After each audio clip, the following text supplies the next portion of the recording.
Sun travels வடமாகாணத்தில் சட்டபூர்வமான அனுமதியுடன் இயங்குகின்ற visa consultants and ticket agent. உங்கள் பெறுமதியான கடவுச்சீட்டுகள், ஆவணங்கள் போன்றவற்றுக்கு பாதுகாப்பான அனுமதி பெற்ற நிறுவனம் சன் டிராவல்ஸ்.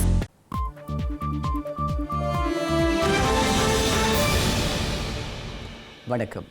இது ஐபிசி தமிழின் இரவு நேர பிரதான செய்திகள். முதலில் தலைப்புச் செய்திகள்.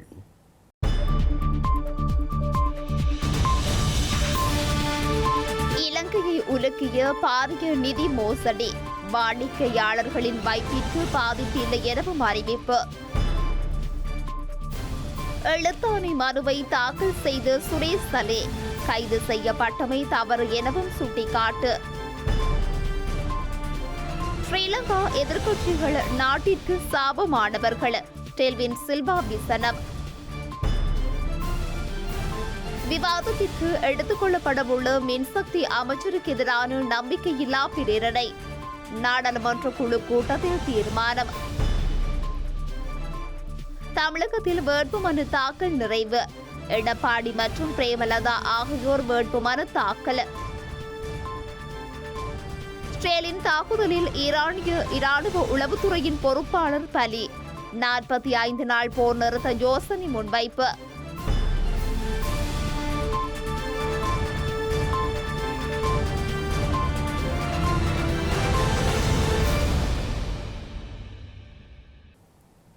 இனி விரிவான செய்திகள்.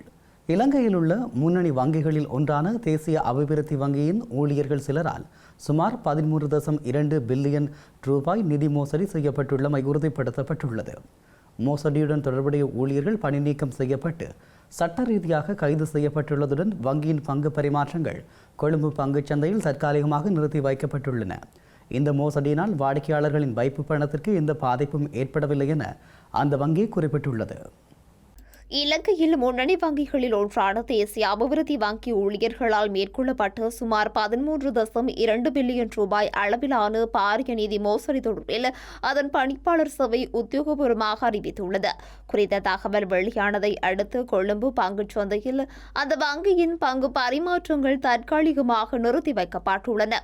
ஆரம்பத்தில் குறித்த போட்டியின் அளவு குறைவாக மதிப்பிடப்பட்டிருந்த நிலையில் வங்கியின் உள்ளக விசாரணைகளின் மூலம் இது 1300 கோடி ரூபாய் என்பது உறுதிப்படுத்தப்பட்டுள்ளது. அத்துடன் குறித்த மோசடியுடன் தொடர்புடைய அனைத்து ஊழியர்களும் பணியிலிருந்து இடைநிறுத்தப்பட்டுள்ளதுடன் அவர்களின் கணினி அணுகல் வசதிகளும் இடைநிறுத்தப்பட்டுள்ளது. அத்துடன் சட்ட அமலாக்கத்துறையினரின் உதவியுடன் குறித்த சம்பவத்துடன் தொடர்புடைய நபர்கள் கைது செய்யப்பட்டுள்ளனர். பாதிக்கப்பட்ட செயல்பாட்டு பிரிவு புதிய பணியாளர்கள் மற்றும் திருத்தப்பட்ட அறிக்கையிடல் வழிமுறைகளுடன் தனி மேற்பார்வையின் கீழ் வைக்கப்பட்டுள்ளது. அத்துடன் வங்கியின் செயற்பாடுகள் முழுவதும் கூடுதல் அணுகல் கட்டுப்பாடுகளும் நடைமுறைப்படுத்தப்பட்டுள்ளன. இந்த நிதி இழப்பு காரணமாக 2026 ஆண்டின் முதல் காலாண்டில் வங்கிக்கு சுமார் 4.0 பில்லியன் ரூபாய் நட்டம் ஏற்படும் என மதிப்பிடப்பட்டுள்ளது. இலங்கை மத்திய வங்கி குறித்த விவகாரத்தில் நேரடியாக தலையிட்டதுடன் பங்குதாரர்களுக்கு வழங்கப்படவிருந்த மொத்த லாப பங்கீடுகளை உடனடியாக நிறுத்துமாறு உத்தரவிடப்பட்டுள்ளது. அத்துடன் வங்கியின் கிளைகளை விரிவாக்கம் செய்வதற்கு ஏனைய தேவையற்ற செலவுகளை மேற்கொள்வதற்கும் மத்திய வங்கி தற்காலிகமாக தடை விதித்துள்ளது. வங்கியின் அன்றாட நடவடிக்கைகள் எந்தவித தடையுமின்றி தொடர்வதுடன் இழந்த நிதியை மீட்டெடுப்பதற்கான அனைத்து சட்ட நடவடிக்கைகளும் துரிதப்படுத்தப்பட்டுள்ளன. பயங்கரவாத தடுப்புச் சட்டத்தின் கீழ் தான் கைது செய்யப்பட்டு தடுத்து வைக்கப்பட்டுள்ளமையை சவாலுக்கு உட்படுத்தி ஸ்ரீலங்கா அரசு புலனாய்வு சேவையின் முன்னாள் பிரதானி ஓய்வு பெற்ற மேஜர் ஜெனரல் சுரேஷ் சாலே மேன்முறையீட்டு நீதிமன்றத்தில் எழுத்தாணை மனு ஒன்றினை தாக்கல் செய்துள்ளார். உயிர்த்த தாக்குதல் சம்பவம் தொடர்பில் ஸ்ரீலங்கா குற்ற புலனாய்வு பிரிவினரால் ஸ்ரீலங்கா அரசு புலனாய்வு சேவையின் முன்னாள் பிரதானி ஓய்வு பெற்ற மேஜர் ஜெனரல் சுரேஷ் சலே கடந்த பிப்ரவரி மாதம் கைது செய்யப்பட்டு 90 நாட்கள் தடுப்பு காவலில் வைக்கப்பட்டுள்ளார். இந்த நிலையில் தனது கைது மற்றும் தடுப்பு காவலை எதிர்த்து மேன்முறையீட்டு நீதிமன்றத்தில் அவர் தனது சட்டத்தரணி ஊடாக எழுத்தாணை மனுவை தாக்கல் செய்துள்ளார். இந்த மனுவின் பிரதிவாதிகளாக காவல்துறை அதிபர் பிரியந்த வீரசூரிய, குற்றப்புலனாய்வு திணைக்களத்தின் பணிப்பாளர் ஷானி அபிஷேகர், பொதுமக்கள் பாதுகாப்பு அமைச்சின் செயலாளர் ரவி செனவிரட்ன, அருட்தந்தை ரோஹான் சில்வா மற்றும் சட்டமா அதிபர் உள்ளிட்டோர் பெயரிடப்பட்டுள்ளனர். தரமற்ற நிலக்கரி இறக்குமதி மோசடி தொடர்பில் குற்றம் சாட்டப்பட்டுள்ள ஸ்ரீலங்கா மின்சக்தி அமைச்சர் குமார ஜெயக்குடிக்கு எதிரான நம்பிக்கையில்லா தீர்மானம் நாடாளுமன்றத்தில் விவாதத்திற்கு எடுத்துக் கொள்ளப்பட உள்ளது. இந்த நம்பிக்கையில்லா தீர்மானம் எதிர்வரும் 10ஆம் தேதி வெள்ளிக்கிழமை நாடாளுமன்றத்தில் விவாதத்திற்கு எடுத்துக் கொள்ளப்பட உள்ளதாக நாடாளுமன்ற செயலாளர் நாயகம் குஷானி ரோகணதீர தெரிவித்துள்ளார். ஸ்ரீலங்கா நாடாளுமன்ற அமர்வு நாளை 7ஆம் தேதி 9ஆம் தேதி மற்றும் 10ஆம் தேதிகளில் இடம்பெறவுள்ளதாக ஸ்ரீலங்கா நாடாளுமன்ற செயலாளர் நாயகம் குஷானி ரோகணதீர தெரிவித்துள்ளார். சபாநாயகர் ஜெகத் விக்ரமரத்ன தலைமையில் நடைபெற்ற நாடாளுமன்ற அலுவல்கள் பற்றிய குழு கூட்டத்தில் இது தொடர்பான தீர்மானம் எடுக்கப்பட்டுள்ளது. இந்த நிலையில் 9ஆம் தேதி பிற்பகல் 2 மணி முதல் மாலை 5:30 மணி வரை உயிர்த்த தாக்குதல் தொடர்பான சபை ஒத்திவைப்பு பிரேரணை மீதான விவாதம் இடம்பெறவுள்ளது. அத்துடன் 10ஆம் தேதி வெள்ளிக்கிழமை காலை 11:30 முதல் 5:30 மணி வரை வலுச்சக்தி அமைச்சர் குமார் ஜெயக்கொடிக்கு எதிராக முன்வைக்கப்பட்டுள்ள நம்பிக்கையில்லா தீர்மானத்தை விவாதத்திற்கு எடுத்துக்கொள்ள தீர்மானிக்கப்பட்டுள்ளது. இதேவேளை அமைச்சர் குமார் ஜெயக்கொடிக்கு எதிராக நாடாளுமன்றத்திற்கு உள்ளேயும் வெளியேயும் எழுந்துள்ள கடும் எதிர்ப்பு காரணமாக நம்பிக்கையில்லா தீர்மான விவாதம் நடைபெறுவதற்கு முன்னதாகவே அவரது பதவியிலிருந்து நீக்குமாறு அரசாங்கத்தின் உட்புறத்திலிருந்தே ஜனாதிபதிக்கு அழுத்தங்கள் கொடுக்கப்பட்டுள்ளதாக தகவல்கள் வெளியாகியுள்ளன. அத்துடன் கட்சிக்குள்ளும் அமைச்சரவைக்குள்ளும் ஏற்படும் கடுமையான அழுத்தம் காரணமாக குமார் ஜெயக்கொடிக்கு எதிராக நடவடிக்கை மேற்கொள்ள ஜனாதிபதி ஆலோசித்துள்ளதாக நம்பத்தகுந்த வட்டாரங்கள் தெரிவிக்கின்றன. இந்த நிலையில் நுரைச்சோலை லக்விச்சிய மின் நிலையத்திற்கு 2026 மற்றும் 2027ஆம் ஆண்டு காலப்பகுதிக்கு நிலக்கரி விநியோகஸ்தர் ஒருவரை தெரிவு செய்வதற்கான விலைமனு கோரப்பட்டுள்ளது. தரமற்ற நிலக்கரி மோசடி இடம்பெற்றுள்ளதாக குற்றச்சாட்டுகள் முன்வைக்கப்படும் நிலையில் இந்த விலைமனு கோரப்பட்டுள்ளது. இலங்கையில் 2026ஆம் ஆண்டு செப்டம்பர் முதல் 2027ஆம் ஆண்டு ஏப்ரல் வரையான காலப்பகுதியில் 2.28 மில்லியன் மெட்ரிக் டன் நிலக்கரியை கொள்வனவு செய்வதற்காக இந்த விலைமனுக்கள் கோரப்பட்டுள்ளதாக லங்கா நிலக்கரி நிறுவனம் தெரிவித்துள்ளது. இந்த விலைமனு கோரல் லங்கா நிலக்கரி நிறுவனத்தின் உத்தியோகபூர்வ இணையதளத்தில் வெளியிடப்பட்டுள்ளது. இந்த விலைமனு கோரல்களை சமர்ப்பிப்பதற்கு எதிர்வரும் மே மாதம் 14ஆம் தேதி வரை அவகாசம் வழங்கப்பட்டதுடன் விண்ணப்பதாரர்களுக்கு நிபந்தனைகளும் முன்வைக்கப்பட்டுள்ளன. அதன்படி 38 கப்பல்கள் மூலம் இந்த நிலக்கரி விநியோகம் செய்யப்பட வேண்டும் என்றும் இந்த ஆண்டில் 20 கப்பல்களும் 2027ஆம் ஆண்டில் 18 கப்பல்களுமாக இந்த விநியோகம் அமைய வேண்டும் என்றும் வலியுறுத்தப்பட்டுள்ளது. அத்துடன் 210 நாட்களுக்குள் அனைத்து விநியோக நடவடிக்கைகளும் நிறைவு செய்யப்பட வேண்டும் என அந்த நிபந்தனைகளில் குறிப்பிடப்பட்டுள்ளது. வழங்கப்படும் நிலக்கரியின் தரம் மற்றும் விலைமனு கோரல்களை முன்வைக்கும் நிறுவனங்களின் பொறுப்புக்கூறல் மற்றும் செயற்பாடுகள் தொடர்பாகவும் லங்கா நிலக்கரி நிறுவனம் இந்த விலைமனு கோரல் மூலம் அறிவுறுத்தியுள்ளது. இலங்கையில் உள்ள எதிர்க்கட்சிகள் நாட்டிற்கு சாபமானவர்கள் என மக்கள் விடுதலை முன்னணியின் பொதுச் செயலாளர் ட்ரில்வின் சில்வா தெரிவித்துள்ளார். வவுனியாவில் நடைபெற்ற நிகழ்வொன்றில் கலந்து கொண்டு இதனை அவர் குறிப்பிட்டுள்ளார். தேசிய மக்கள் சக்தி அரசாங்கத்தை விமர்சித்து ஆட்சியை கைப்பற்ற வேண்டும் என்பதே ஸ்ரீலங்கா எதிர்க்கட்சிகளின் பிரதான நோக்கம் என மக்கள் விடுதலை முன்னணியின் பொதுச் செயலாளர் ட்ரில்வின் சில்வா தெரிவித்துள்ளார். இதற்காக மோசமான செயல்களை செய்வதுடன் பொய்யான வதந்திகளையும் எதிர்க்கட்சிகள் பகிர்வதாக அவர் குற்றம் சுமத்தியுள்ளார். குறிப்பாக மத்திய கிழக்கில் போர் மூண்டுள்ள நிலையில் இலங்கைக்கு அண்மித்த கடற்பரப்பில் ஈரானின் போர்க்கப்பல் மீது மேற்கொள்ளப்பட்ட தாக்குதல் தொடர்பில் சர்வதேச ரீதியாக நாட்டின் நடுநிலைமையை சீர்குலைக்கும் வகையில் எதிர்க்கட்சிகள் செயற்படுவதாகவும் ட்ரில்வின் சில்வா தெரிவித்துள்ளார். குறித்த போர்க்கப்பல் தொடர்பில் அமெரிக்காவிற்கு தேவையான தகவல்களை ஸ்ரீலங்கா அரசாங்கம் பெற்றுக் கொடுத்ததாக பொய்யான வதந்திகளை எதிர்க்கட்சிகள் பகிர்ந்துள்ளதாகவும் அவர் கூறியுள்ளார். இவ்வாறு அனைத்து விடயங்களையும் நாட்டை சர்வதேச சமூகத்திடம் தாரை வார்த்து சீரழிவுக்குள் கொண்டு செல்வதற்கு எதிர்க்கட்சிகள் முயற்சிப்பதாகவும் ட்ரில்வின் சில்வா குற்றம் சுமத்தியுள்ளார். பல தசாப்தங்களின் பின்னர் முழு நாடும் ஒன்றிணைந்து ஏற்படுத்தியுள்ள அரசியல் மாற்றத்தை ஒரு இரவில் கைப்பற்றும் நோக்கில் நாளுக்கு நாள் பொய் பிரச்சாரங்களை எதிர்க்கட்சிகள் முன்னெடுத்து வருவதாக அவர் தெரிவித்துள்ளார். இந்த நிலையில் எதிர்க்கட்சிகளின் சூழ்ச்சிகளை முறியடித்து பெற்றுக்கொண்ட ஆணையை உரியவாறு முன்னெடுத்து செல்ல வேண்டிய சவாலை அரசாங்கம் எதிர்நோக்கியுள்ளதாகவும் அவர் கூறியுள்ளார். எவ்வாறாயினும் இந்த சவால்களை முறியடிப்பதற்கான வல்லமை அரசாங்கத்திடம் உள்ளதாகவும் மக்கள் விடுதலை முன்னணியின் பொதுச் செயலாளர் ட்ரில்வின் சில்வா சுட்டிக்காட்டியுள்ளார். ஐக்கிய தேசிய கட்சியுடன் மாத்திரமே ஐக்கிய மக்கள் சக்தி இணைந்து செயற்படும் என அந்த கட்சியின் நாடாளுமன்ற உறுப்பினர் SM மெரிக்கார் தெரிவித்துள்ளார். பொதுக்கூட்டம் ஒன்றில் உரையாற்றிய போது அவர் இதனை தெரிவித்துள்ளார். ஐக்கிய தேசிய கட்சியே தங்களின் ஆரம்ப வீடு என அவர் குறிப்பிட்டுள்ளார். வலதுசாரி அரசியல் கலாச்சாரத்தை கொண்டு ஐக்கிய மக்கள் சக்தி மீது எந்தவித ஊழல் குற்றச்சாட்டுகளும் இல்லை என தெரிவித்த நாடாளுமன்ற உறுப்பினர் SA மரிக்கார் நாட்டை வங்குரோத்தடைய செய்தவர்களுடன் ஒருபோதும் கூட்டணி அமைக்கப் போவதில்லை என திட்டவட்டமாக கூறியுள்ளார்.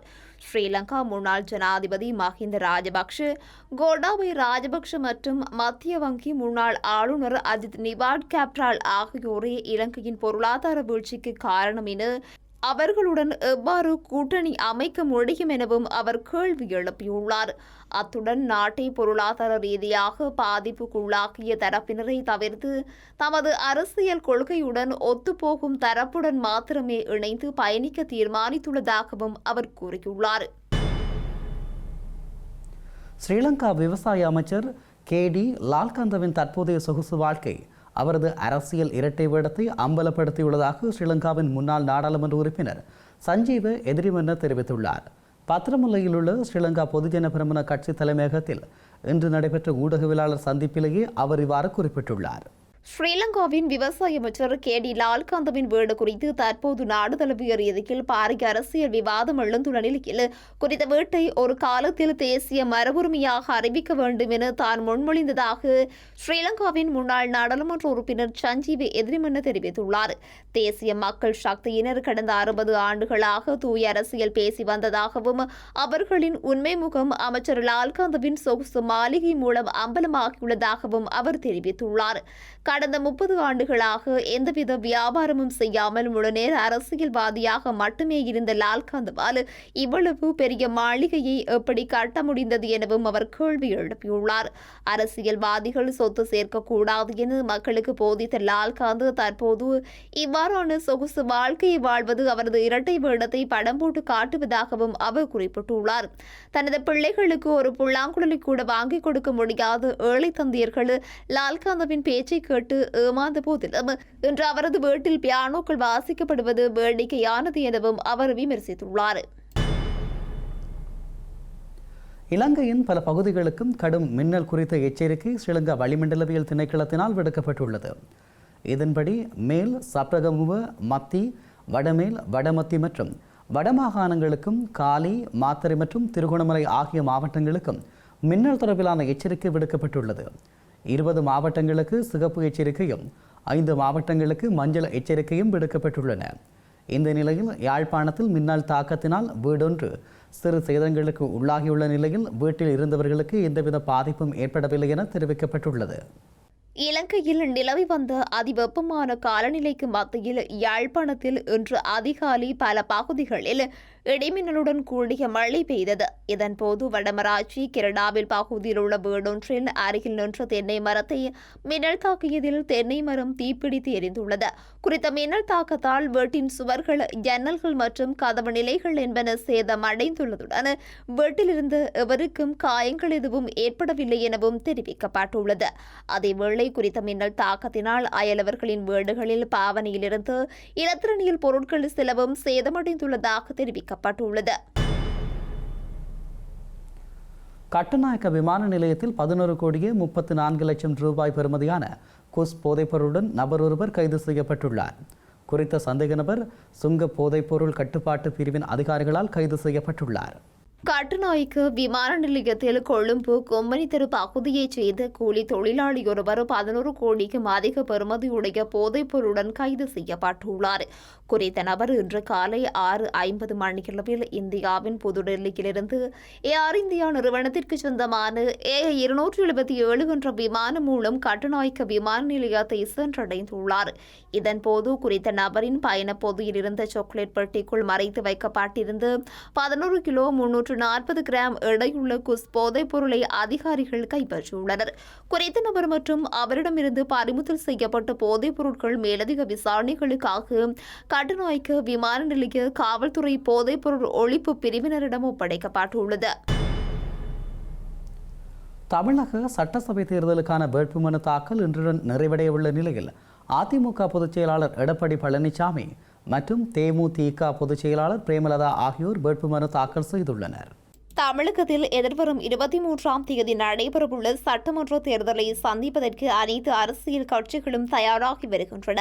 திமுக தலைவரும் முதலமைச்சருமான மு.க. ஸ்டாலின், துணை முதலமைச்சர் உதயநிதி ஸ்டாலின், தமிழக வெற்றி கழகத்தின் தலைவர் நடிகர் விஜய், நாம் தமிழர் கட்சியின் தலைமை ஒருங்கிணைப்பாளர் சீமான் ஆகியோரும் ஏற்கனவே வேட்புமனு தாக்கல் செய்துள்ளனர். இந்த நிலையில் வேட்புமனு தாக்கலுக்கு கடைசி நாளான இன்று அதிமுக பொதுச் செயலாளர் எடப்பாடி பழனிசாமி தான் போட்டியிடும் எடப்பாடி சட்டமன்ற தொகுதியில் வேட்புமனுவை தாக்கல் செய்துள்ளார். அத்துடன் தேமுதிக பொதுச் செயலாளர் பிரேமலதாவும் தனது வேட்புமனுவை இன்று தாக்கல் செய்துள்ளார். கடலூர் மாவட்டம் விருத்தலாச்சம் பகுதியில் போட்டியிடும் அவர் இன்று மதியம் விருத்தலாச்சத்தில் கடலூர் ரோட்டில் அமைந்துள்ள கோட்டாட்சியர் அலுவலகத்தில் தனது வேட்புமனுவை தாக்கல் செய்துள்ளார். ஈரானிய ராணுவ உளவுத்துறையின் பொறுப்பாளர் மேஜர் ஜெனரல் மஜித் கத்தோமி இன்று இஸ்ரேல் நடத்திய தாக்குதலில் கொல்லப்பட்டுள்ளார். இன்று அதிகாலையில் ஈரானிய தலைநகரான தெஹ்ரானை சுற்றியுள்ள பல இடங்களில் பல வான்வெளி தாக்குதல்கள் நடத்தப்பட்ட நிலையில் அது ஒரு தாக்குதலில் அவர் கொல்லப்பட்டுள்ளதாக தெரிவிக்கப்பட்டுள்ளது. ஈரானிய தலைவர்கள் ஒருவராக வேட்டையாடப்படுவார்கள் என்ற சூளுரையுடன் ஈரான் புரட்சிகர பாதுகாப்பு படையின் உளவுத்துறையின் தலைவரின் கொலையை இஸ்ரேல் அறிவித்துள்ளது. மேஜர் ஜெனரல் மஜித் காதேமி பலியானதை உடனடியாகவே உறுதிப்படுத்திய ஈரானிய பாதுகாப்பு படை அமெரிக்காவும் இஸ்ரேலுமே இதற்கு காரணம் எனவும் குற்றம் சாட்டியுள்ளது. எனினும் காதேமி கொல்லப்பட்ட இடம் குறித்து படைத்தரப்பு விரிவான விவரங்களை வழங்கவில்லை. இன்று அதிகாலை தெஹ்ரானை சுற்றியுள்ள பல குடியிருப்பு பகுதிகள் மீது ஷெரீப் தொழில்நுட்ப பல்கலைக்கழகத்தை குறிவைத்தும் பல வான்வெளி தாக்குதல்கள் நடத்தப்பட்டமை குறிப்பிடத்தக்கது. ஹார்மோஸ் நீரிணையை மீண்டும் திறப்பதற்கு ஈரானுக்கு அமெரிக்க அதிபர் டொனால்ட் ட்ரம்ப் வழங்கிய காலக்கெடு நாளை இரவு வரை பின்னகர்த்தப்பட்ட நிலையில் போரை முடிவுக்கு கொண்டு வருவதற்கு 45 நாள் போர் நிறுத்தம் மற்றும் ஹார்மோஸ் நீரிணையை மீண்டும் திறக்க கோரும் ஒரு வரைவு திட்டம் ஈரானுக்கு அமெரிக்காவுக்கும் வழங்கப்பட்டுள்ளது. மத்திய கிழக்கு மோதலை முடிவுக்கு கொண்டு வரும் வகையில் எகிப்து, பாகிஸ்தான் மற்றும் துருக்கி ஆகிய நாடுகள் பேசி வரும் நிலையில் அந்த நாடுகளிடமிருந்து அனுசரணையாளர்களிடமிருந்து இந்த முன்மொழிவு வழங்கப்பட்டுள்ளதாக தெரிவிக்கப்பட்டுள்ளது. அமெரிக்காவும் ஈரானும் நிரந்தரமான ஒரு போர் நிறுத்தத்தை எட்டுவதற்கு இந்த 45 நாள் காலக்கெடு போதுமான நேரத்தை வழங்கும் என்ற அடிப்படையில் ஈரான் வெளியுறவு அமைச்சர் அப்பாஸ் அரக்சிக்கு அமெரிக்க மத்திய கிழக்கு தூதர் ஸ்டீவ் விட்கோப்புக்கும் நேற்றிரவு அனுப்பப்பட்ட இந்த முன்மொழிவுக்கு ஈரானும் அமெரிக்காவும் இன்னும் பதிலளிக்கவில்லை எனவும் தெரிவிக்கப்பட்டுள்ளது. ஈரானை பொறுத்தவரை தனக்கு நிதி இழப்பீடு மீண்டும் தாக்கப்பட மாட்டோம் என்ற வாக்குறுதியும் கிடைக்கும் வரையிலும் தொடர்ந்து போரிடப் போவதாக வலியுறுத்தியுள்ளதுடன் இதேவேளை அமெரிக்க அரசு தலைவர் டொனால்ட் ட்ரம்பும் ஈரானிய பாலங்கள் மற்றும் மின் நிலையங்கள் மீது கொண்டு வீசப் போவதாக அச்சுறுத்தியுள்ளமையும் குறிப்பிடத்தக்கது.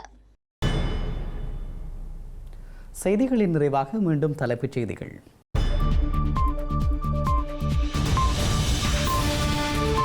இலங்கையை உலுக்கிய பாரிய நிதி மோசடி, வாடிக்கையாளர்களின் வைப்பிற்கு பாதிப்பில்லை எனவும் அறிவிப்பு.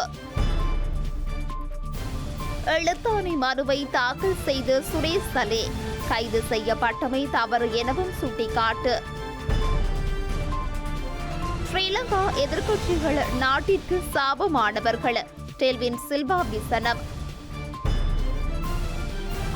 விவாதத்திற்கு எடுத்துக் கொள்ளப்படவுள்ள மின்சக்தி அமைச்சருக்கு எதிரான நம்பிக்கையில்லா பிரேரணை, நாடாளுமன்ற குழு கூட்டத்தில் தீர்மானம்.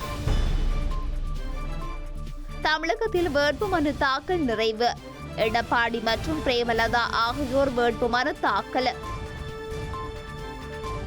இஸ்ரேலின் தாக்குதலில் இராணுவ உளவுத்துறையின் பொறுப்பாளர் பலி, 45 நாள் போர் நிறுத்த யோசனை முன்வைப்பு.